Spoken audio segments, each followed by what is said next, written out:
Hola chicas, hoy reflexionaremos sobre la asertividad, que es el estilo de comunicación más sano. No es solamente una forma de comunicarse, sino también de establecer las relaciones con nuestra familia. Es decir, impacta no solamente lo que decimos, sino la forma en que actuamos y cómo nos tratamos como familia. Es importante que desde pequeños formemos a nuestros hijos en comunicar sus necesidades, deseos, incomodidades asertivamente. Esto puede dar más seguridad de que se dirijan en el mundo de esta forma, que sean unas personas respetuosas, amables, pero también que sean seguras de sí mismas y que sean capaces de poner límites. Comunicarse asertivamente implica ser capaces de expresar todos nuestros deseos, nuestros sentimientos, nuestras necesidades de manera clara, directa y respetuosa. También escuchar activamente a los demás, tomando el tiempo de entender sus sentimientos y sus necesidades, evitando las críticas y los juicios. Recuerda que el objetivo es expresar lo que necesitas decir, pero también comprender lo que te dicen los demás. Todo esto requiere flexibilidad y saber negociar para encontrar soluciones que sean de beneficio para todos. Uno de los principales retos de la asertividad, y que es algo que constantemente trabajo en el acompañamiento de mis pacientes, es poder identificar qué decir y en qué momento. A todas desde muy pequeñas nos inculcaron que la comunicación es muy importante en la familia, pero no siempre nos dicen cómo tiene que ser esa comunicación. Así que muchas veces vamos de un extremo al otro, en el que o decimos absolutamente todo lo que nos pasa, así como sale, sin ningún filtro, o nos guardamos las cosas al extremo de que a largo plazo repercute incluso en nuestra salud física y pues obviamente también mental. Por eso me gustaría compartirte un pequeño caminito para que puedas discernir en qué momento necesitas expresar y qué es lo que tienes que decir. Generalmente podríamos enfocarnos en situaciones de conflicto, que son las que nos cuesta trabajo decir, porque las bonitas pues nos salen natural, así las podemos compartir fácilmente. Entonces, el primer filtro o el primer paso sería que podamos responder: ¿cómo me siento en esta situación? ¿Cuál es el sentimiento que me está causando? Puede ser enojo, tristeza, decepción, desesperación, etcétera. Recuerda que nuestro primer reto que hicimos era acerca de conectar con nuestras propias emociones.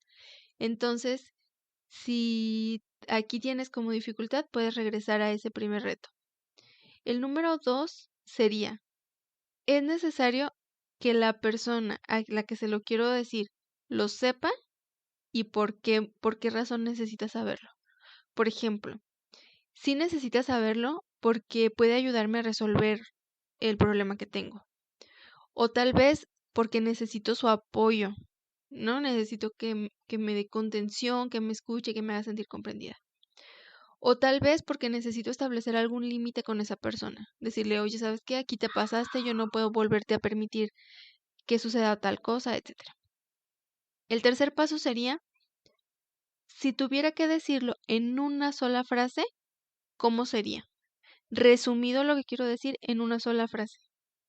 Esto es para que tengas claridad de lo que quieres compartir, que no te vayas por otro camino, que no des contexto de más. En una sola frase, ¿qué es lo que tú quieres compartir? El número 4 es identificar un espacio en el que tú conscientemente te des cuenta que ya estás en calma, que ese sentimiento que viviste en un primer momento ya pasó y tú ya te sientes en un estado de calma, de tranquilidad, de paz. Y que también te asegures que la persona con quien lo quieres compartir está en un estado de tranquilidad.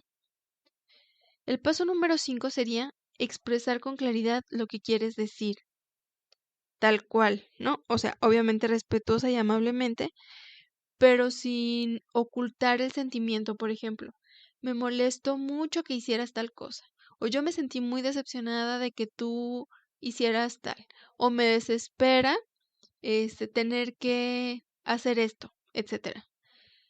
Em, Y después, una vez que lo expresaste, que tú escuches, pero con todos tus sentidos, es decir, que tu mirada pueda leer el lenguaje corporal también de la otra persona, que veas cómo la otra persona se siente, qué, qué está viviendo, cómo te está respondiendo y si es congruente lo que te está diciendo con lo que su cuerpo refleja, ¿no? Si no, pues ahí puede empezar como el intercambio. Te noto de esta manera, pasa algo más, o cómo te sientes, o necesitas un espacio para procesar lo que te acabo de decir, etcétera, ¿no? Entonces sería, expresa con claridad lo que quieres decir y también escucha con todos tus sentidos lo que la persona te está respondiendo.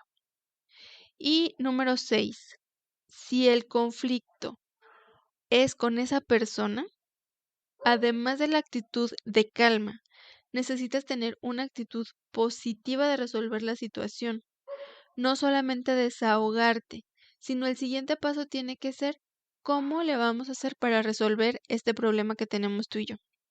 El día de mañana vamos a hablar un poco más a profundidad acerca de cómo resolver conflictos, pero esta sería la base, la primera parte que tú necesitas tener para empezar a resolver los conflictos con tu familia y con todo el mundo.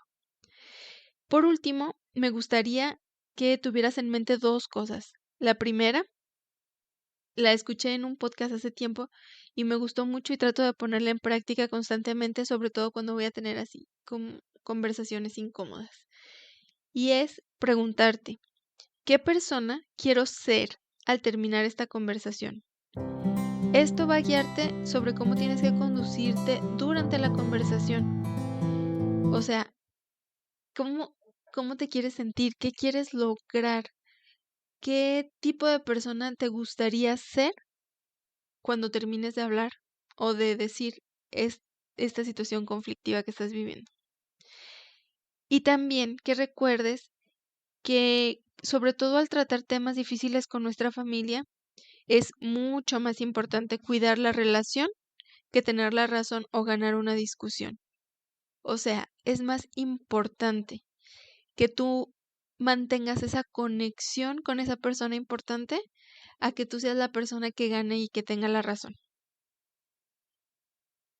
Bueno, pues todos estos pasos tal vez en un principio puedan parecer muchos o muy complicados, pero con la práctica se van haciendo más fluidos y lo vas a ir haciendo más natural. Al acompañar a nuestra familia a desarrollar esta habilidad, es necesario que los llevemos de la mano paso a paso. O sea, literalmente preguntarle a nuestros hijos, aunque sean muy pequeños, ¿cómo te sientes? ¿Quieres que esa persona lo sepa o es suficiente si yo te escucho? Entonces lo que me dices es esto, o sea, un resumen de lo que te dijo. ¿Te sientes en calma para hablarlo ahora o necesitas esperar un poco más? ¿Quieres hablarlo solo o quieres que te acompañe? ¿Qué puedes proponer para resolver la situación? ¿Cómo te quieres sentir al terminar la conversación? Ellos, al igual que nosotros, con la práctica lo van a hacer más natural y va a ser su modo cotidiano de comunicarse, pero requiere práctica. Después de reflexionar sobre la asertividad y cuáles podrían ser los pasos para irla desarrollando, te invito a que realices el ejercicio de hoy.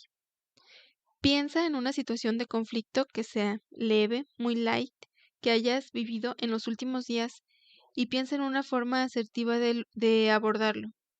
Responde las preguntas de los pasos que hablamos anteriormente y también imagina que lo haces. Imagínate teniendo la conversación difícil, cómo vas respondiendo según la situación y por último, cómo te vas a sentir cuando termines la conversación. Reflexiona en qué cosas haces ya en automático, o sea que ya lograste, ya diste ese paso, y también en qué cosas necesitas hacer un cambio consciente.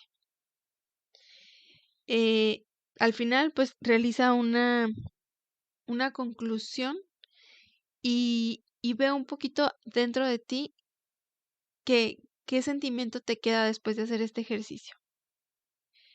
En un ratito más, por la tarde, nos leeremos y me va a encantar poder ver cuáles son tus reflexiones, si te surge alguna duda o si pudiste realizar el ejercicio, qué te pareció y si crees que es un ejercicio viable que puedas ir haciendo también o inculcándole a tus hijos.